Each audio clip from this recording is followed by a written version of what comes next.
Akhir bukan selalu tamat. Kadang, itu hanya awal dari kisah yang sesungguhnya. Tokyo, pagi itu, gerimis turun halus, menetes di atas trotoar basah, dan payung-payung transparan yang bertebaran seperti ubur-ubur kaca. Di antara keramaian kampus Shinkawa University, di tengah lalu lalang mahasiswa yang tergesa, seorang pria berdiri dengan tenang sambil memegang cangkir kopi kaleng yang mengepul tipis. Kaito Ayanami, mahasiswa tingkat akhir jurusan teknik komputer, dengan headphone tergantung di leher, dan ekspresi santai yang kontras dengan langkah cepat dunia di sekitarnya. Matanya tajam, mengamati orang-orang bukan untuk mencari teman, tapi untuk sekadar mengamati. Seolah setiap gerakan manusia adalah data yang bisa diproses dan dibaca.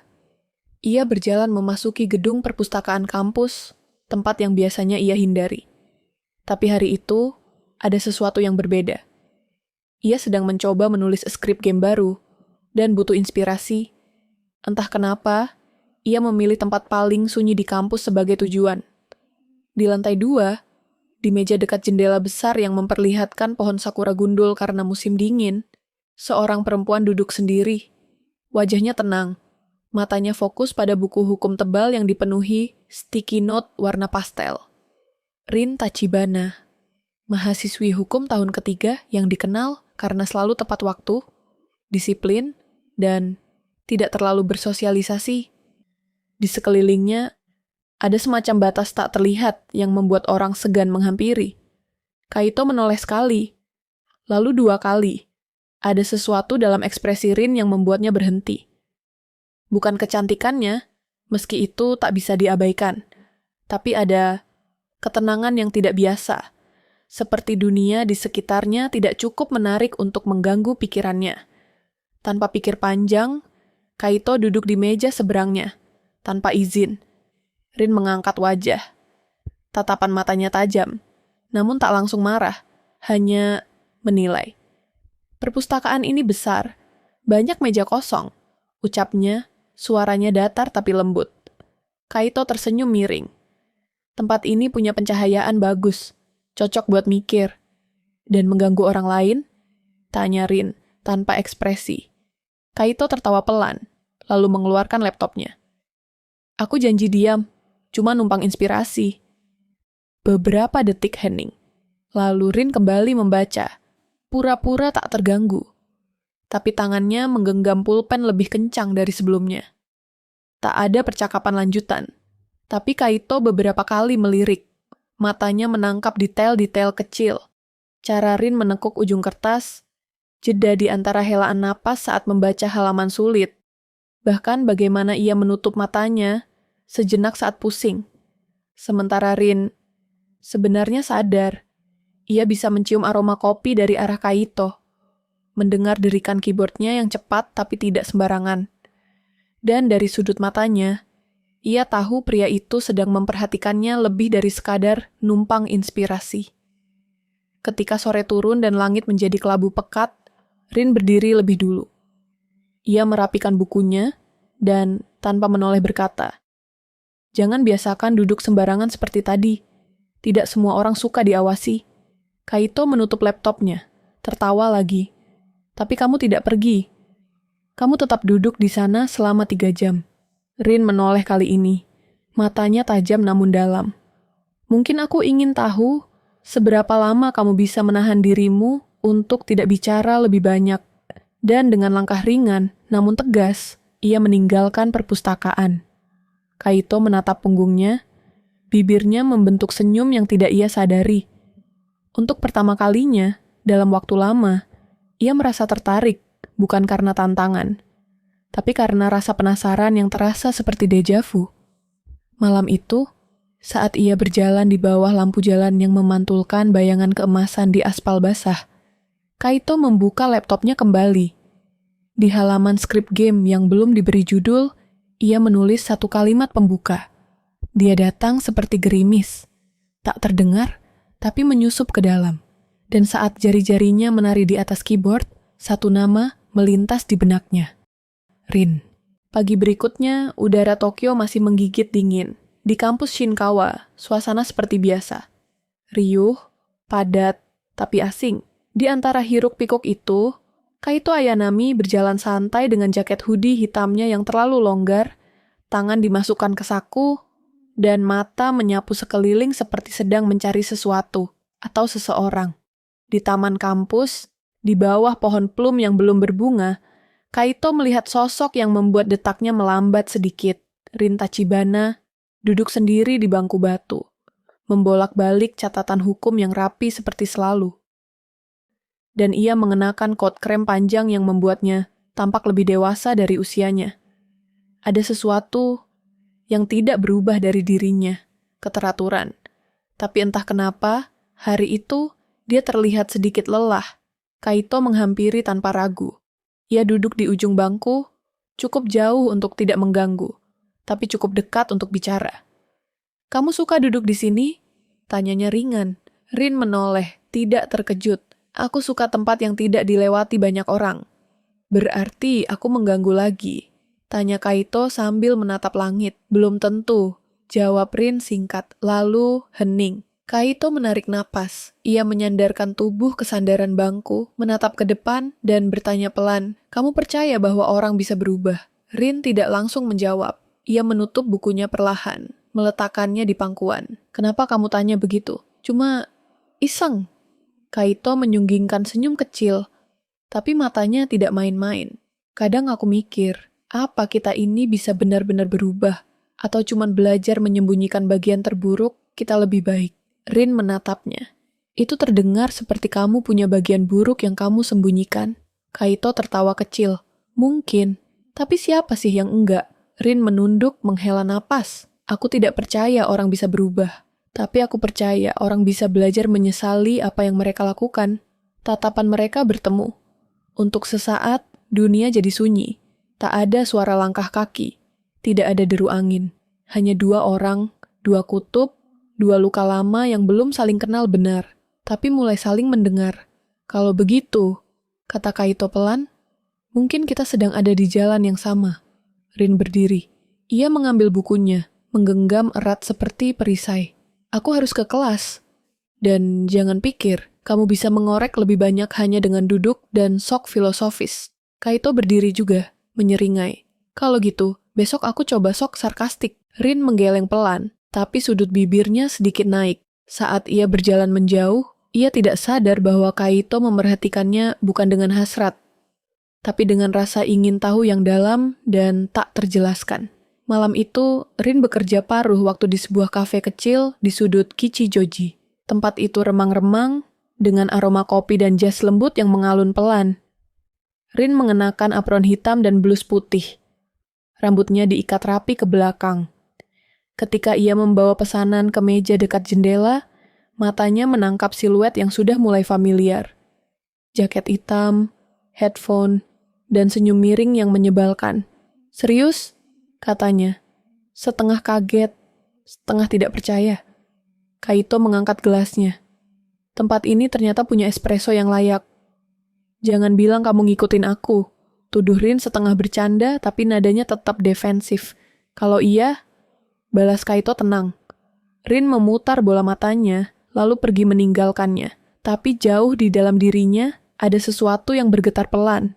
Tidak menyenangkan, tidak menyakitkan, hanya asing. Seperti percikan kecil yang belum menjadi api. Beberapa jam kemudian, saat kafe hampir tutup dan Rin sedang membersihkan meja, Kaito berdiri dan menghampirinya. "Aku suka cara kamu kerja," katanya pelan. "Efisien dan tidak banyak bicara," tanya Rin sambil tetap menyeka meja. "Tidak, fokus dan sendirian, tapi nggak terlihat kesepian." Rin menghentikan gerakannya. Untuk pertama kalinya, ia merasa kalimat itu menusuk pelan ke dalam.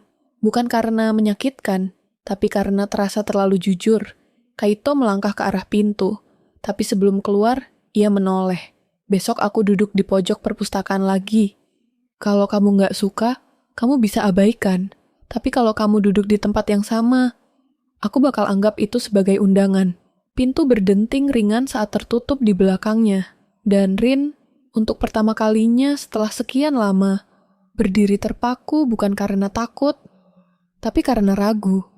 Hari berikutnya datang seperti biasa. awan menggantung rendah di atas Tokyo, seakan ikut menyimpan sesuatu yang berat. Di perpustakaan kampus, sunyi yang biasanya menenangkan kini terasa seperti medan ujian. Dan Kaito Ayanami sudah duduk di tempat biasa, pojok dekat jendela dengan cahaya matahari yang masuk lewat celah tirai. Di depannya, buku teknik komputer terbuka, tapi tak satu pun halaman terbaca. Ia hanya menunggu. Jam bergulir perlahan. Lalu Rin muncul. Langkahnya ragu tapi tak terhenti. Ia memilih meja yang tak terlalu dekat, namun cukup untuk mendengar jika Kaito bicara.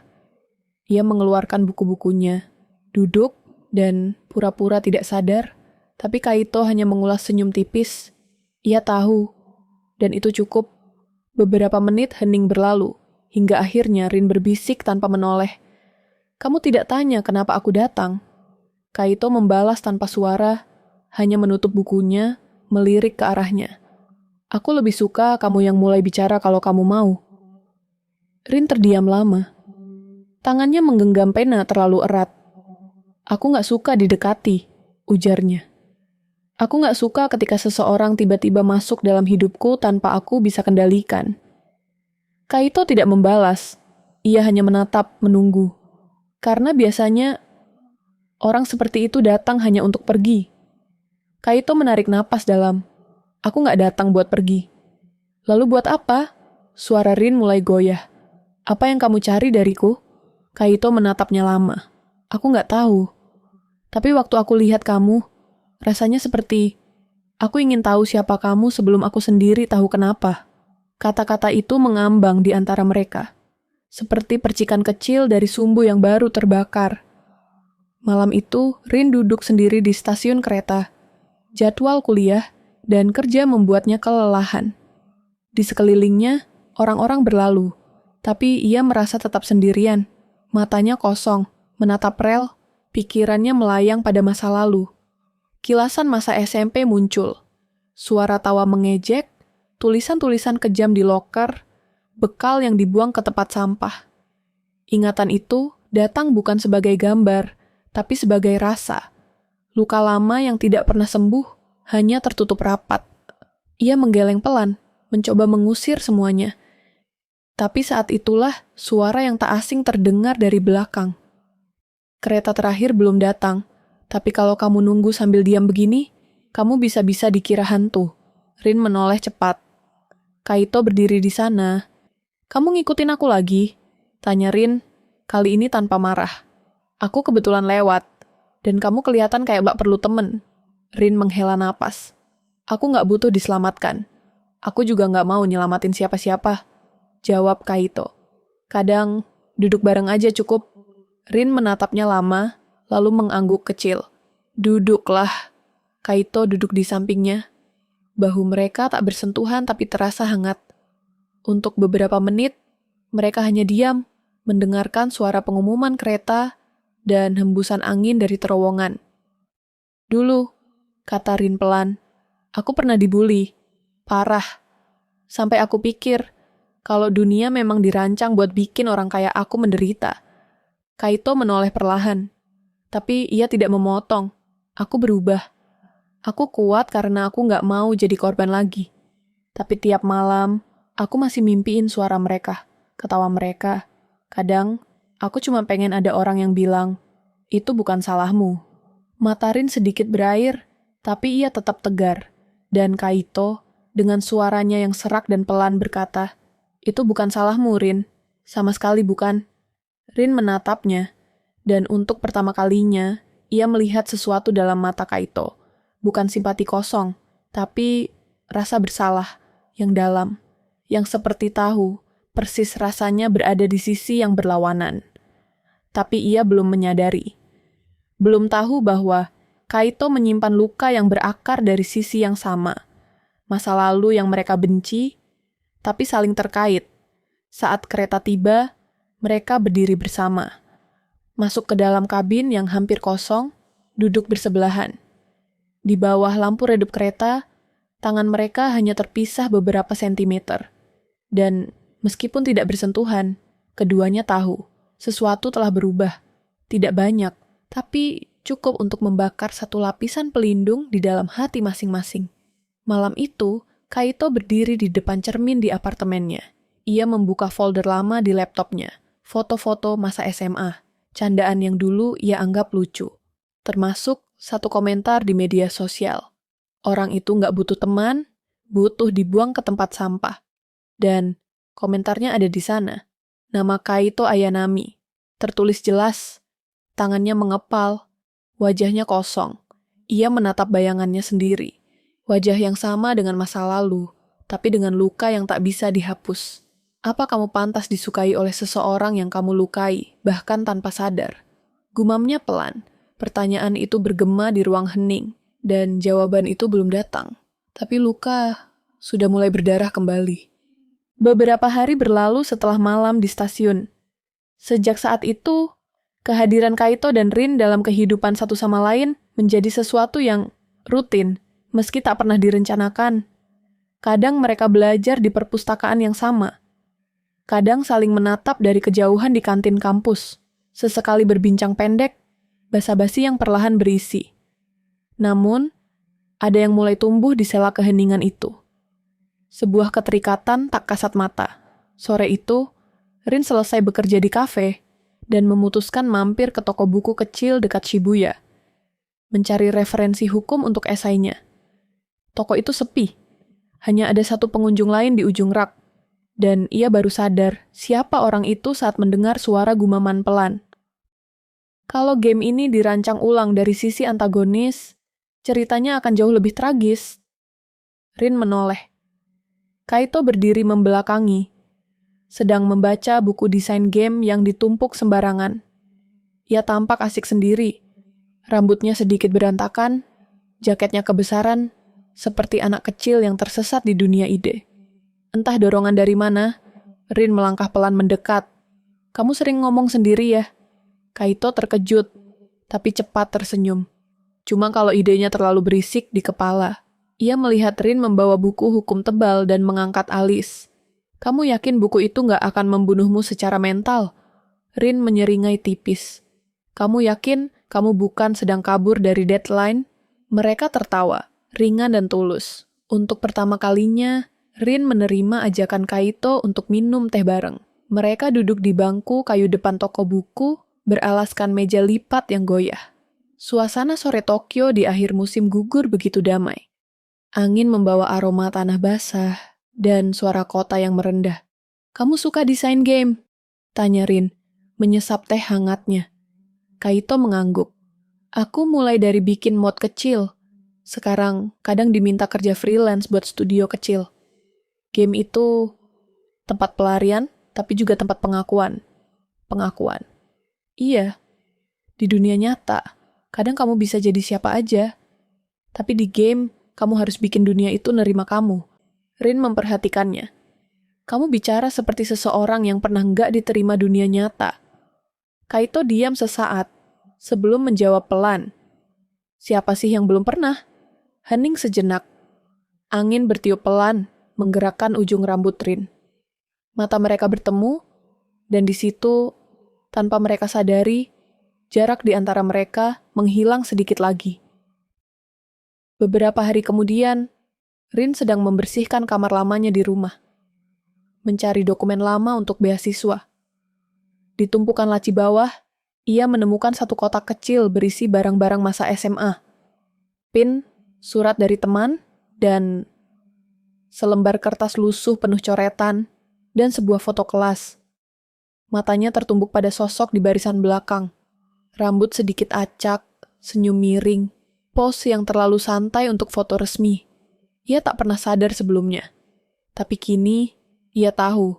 Kaito Ayanami, salah satu dari mereka. Napas Rin tercekat, tangannya bergetar. Ia membuka ponselnya, menelusuri akun media sosial lama yang nyaris ia lupakan. Ia mencari komentar-komentar di foto-foto waktu itu. Salah satu unggahan, foto dirinya waktu masih polos dan canggung, memiliki komentar yang membuat darahnya berhenti mengalir. Biarin aja dia diem, emang cocoknya sendiri. Kaito A. Ia mematung. Jantungnya berdetak keras, panas naik ke mata, bukan dari marah. tapi dari rasa dikhianati. Rasa yang familiar. Tangan yang mulai percaya. Kembali ragu. Malam itu, Kaito menerima pesan dari Rin. "Kamu di rumah?" Ia menjawab cepat. "Iya. Mau mampir? Aku akan ke sana sebentar lagi." Kaito mendadak cemas. Bukan karena pesan itu singkat, tapi karena tidak ada satupun emoji, seperti biasanya. Rin berdiri di depan pintu apartemen Kaito. Ia mengenakan jaket coklat tua dan membawa tas selempang kecil. Wajahnya tenang, tapi matanya menyimpan badai. Kaito menyambutnya dengan senyum pelan. "Kamu, jangan bohong," potong Rin. Suaranya tenang tapi dingin. "Apa kamu pernah ingat aku di masa SMA?" Kaito terdiam. Dunia di sekelilingnya runtuh pelan-pelan. "Aku temukan foto-foto itu," lanjut Rin. "Dan komentar-komentar yang kamu tulis. Waktu itu, aku nggak sadar. Tapi sekarang aku tahu." Kaito menutup matanya. Kepalanya tertunduk. "Rin, kamu tahu siapa aku. Kamu tahu aku pernah jadi korban bullying. Tapi kamu tetap deketin aku. Tetap bersikap seolah nggak ada apa-apa. Kenapa?" Ia tak menangis. Tapi suaranya lebih menyayat dari air mata. Kaito berdiri. Wajahnya tertutup bayangan lampu apartemen. Suaranya serak. "Karena aku pengecut. Karena aku berharap kamu nggak akan tahu. Karena aku takut kehilangan kamu sebelum sempat minta maaf." Rin menatapnya lama, lalu perlahan berkata, "Jadi semua ini bohong?" Kaito menggeleng keras. "Enggak. Justru karena aku tahu aku salah.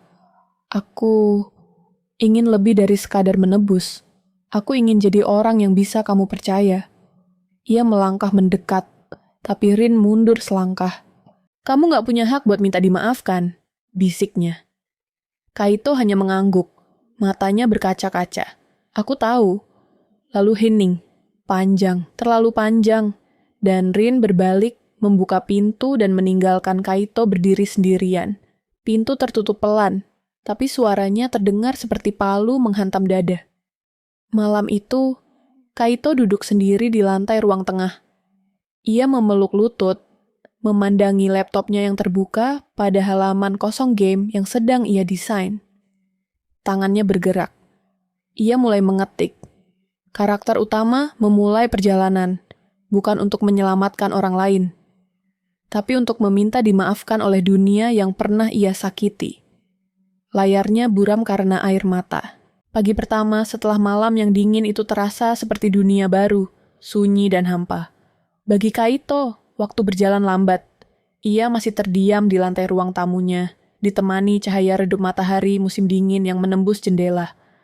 Rin telah pergi, tapi kata-katanya masih berputar dalam kepalanya, terus menghantam, seperti jarum jam yang mencacah pelan setiap detik penyesalan. Namun, ia tahu ini bukan akhir. 3 hari berlalu, tak ada pesan, tak ada kabar. Kaito mencoba menulis ulang game yang selama ini ia kerjakan, proyek paling personal, yang menggambarkan dunianya sendiri. Ia menghapus hampir semua, lalu menulis ulang dari sudut pandang karakter yang penuh rasa bersalah. Dalam game itu, karakter utama menjelajahi dunia abstrak, mencari serpihan kenangan yang telah ia rusak. Masing-masing serpihan berbentuk seperti sosok yang ia sakiti, tapi tak pernah bisa ia dekati langsung. Hanya bisa mengamati dan memahami. Ia menghabiskan malam demi malam membuat adegan itu, latar kota yang sunyi, percakapan diam-diam, dan potongan mimpi buruk. Hingga suatu malam, notifikasi masuk, email, dari rincian. Subjek, kamu ingin menjelaskan. Isi, ada satu tempat di masa lalu kita yang aku ingat. Kalau kamu benar-benar ingin bicara, temui aku di sana. Sabtu, pukul 4 sore. Langit kelabu di atas taman kecil dekat sungai Meguro. Daun-daun terakhir dari musim gugur berjatuhan, seperti waktu yang lelah menahan dirinya. Kaito berdiri di dekat jembatan kayu kecil, tangan dalam saku, menunggu dalam diam. Rin datang tepat waktu. Jaket krem yang sama seperti waktu mereka duduk di bangku toko buku. Rambutnya diikat setengah. Matanya tegas, tapi bukan tanpa luka. Ia berdiri di hadapan Kaito menjaga jarak. Tempat ini, katanya pelan. Aku pernah duduk di sini sendiri setelah hari di mana semua temanku menghilang. Hari di mana kamu dan yang lainnya membuatku merasa tidak ada gunanya bicara. Kaito menunduk, tak bisa membalas pandangannya. Rin melanjutkan. Tapi aku juga ingat, hari hujan 1 minggu setelahnya, seseorang meninggalkan termos teh hangat di bangku ini dengan catatan, "Maaf, aku pengecut. Aku tidak tahu siapa yang menulis itu. Tapi sekarang, aku rasa aku tahu." Kaito mengangkat wajahnya perlahan. Itu aku. Kenapa kamu nggak bicara waktu itu? Karena aku pengecut. Aku pikir dengan jadi pendiam dan menyesal diam-diam, itu cukup. Tapi nyatanya, luka itu tetap ada. Di kamu. Di aku. Rin menghela napas. Dan sekarang aku nggak mau diam lagi, kata Kaito, nadanya rendah tapi tegas. Aku tahu aku nggak bisa minta maaf dan berharap semuanya langsung selesai. Tapi aku ingin belajar bertanggung jawab. Kalau kamu butuh waktu, aku akan menunggu. Kalau kamu butuh aku akan pergi. Sunyi. Angin berhembus pelan. Rin memandangi wajah Kaito lama sekali. Di situ, ia melihat bayangan bocah laki-laki yang dulu ia benci, dan pria yang kini ia kenal. Dua sosok yang saling bertentangan. Tapi mungkin memang itu bagian dari menjadi manusia. Aku tidak tahu apakah aku bisa melupakan semuanya, katanya pelan. Aku tidak minta kamu melupakan, jawab Kaito. Tapi kalau kamu bersedia, mungkin kita bisa membangun sesuatu di atas kejujuran, bukan kebohongan. Kemudian perlahan, Rin melangkah maju. Ia duduk di bangku kayu itu, yang sama, seperti dulu, dan mengisyaratkan agar Kaito duduk di sampingnya. Aku ingin tahu, katanya, menatap lurus ke depan, tentang dirimu, tentang semua yang tidak pernah kamu ceritakan. Kaito duduk perlahan, nyaris tak percaya.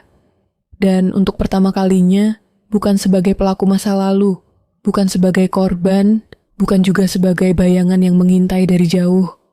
Mereka berbicara sebagai dua manusia. Tentang kesepian, tentang pengkhianatan, tentang bagaimana dunia bisa terlalu kejam bagi anak-anak yang hanya ingin dimengerti. Dan sore itu berubah menjadi malam, seolah waktu memberi mereka kesempatan untuk menebus, bukan menghapus. Beberapa hari kemudian, Rin datang ke apartemen Kaito. Ia melihat laptop yang terbuka, dengan game yang belum selesai. Ini, cerita tentang kamu? Tanya Rin, membaca dialog di layar. Kaito mengangguk. Tapi sekarang aku sadar, mungkin lebih tepat kalau ini cerita tentang kita. Rin menatapnya, lama, lalu tersenyum kecil.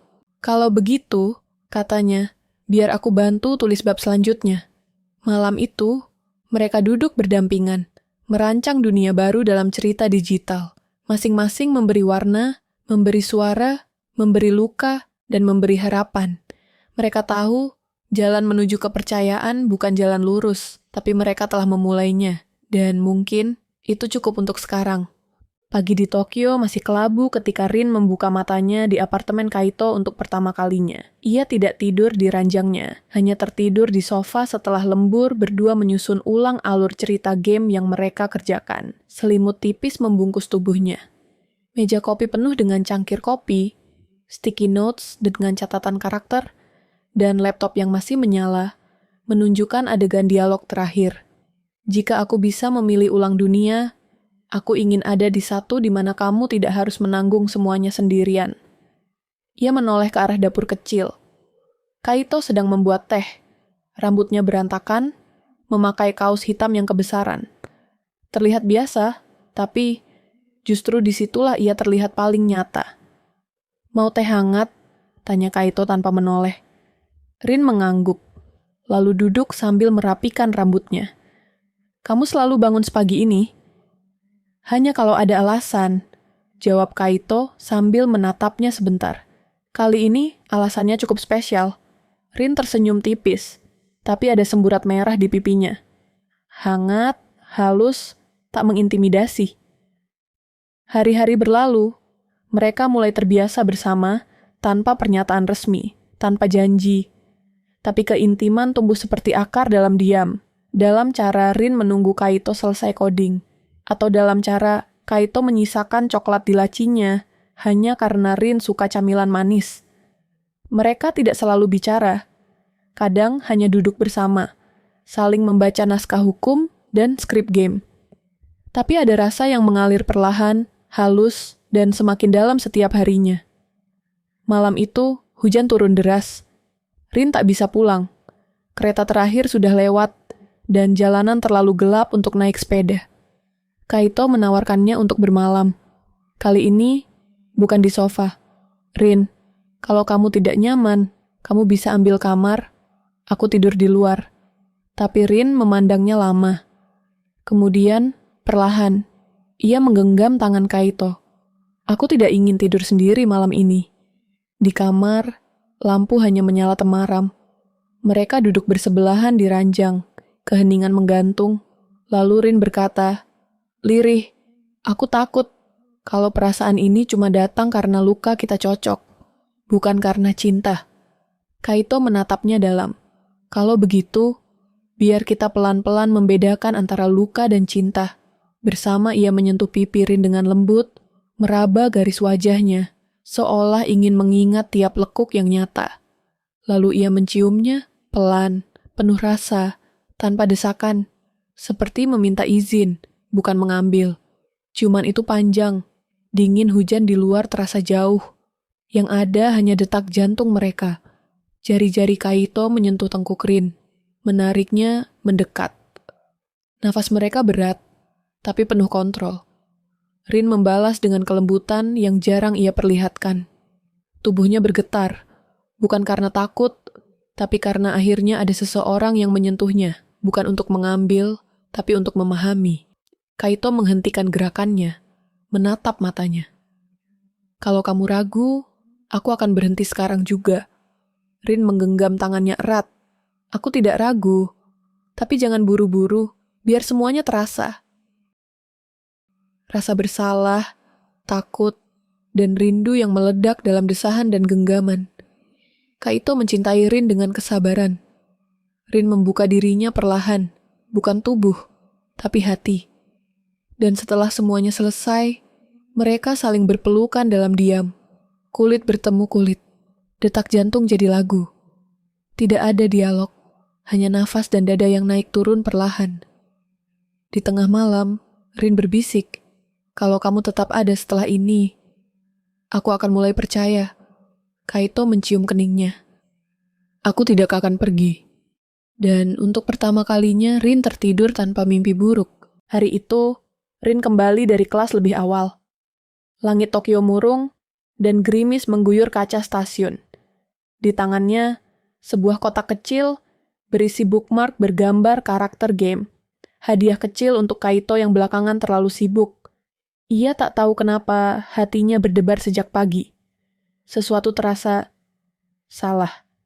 Sesampainya di apartemen Kaito, ia mengetuk pintu seperti biasa. Tidak ada jawaban.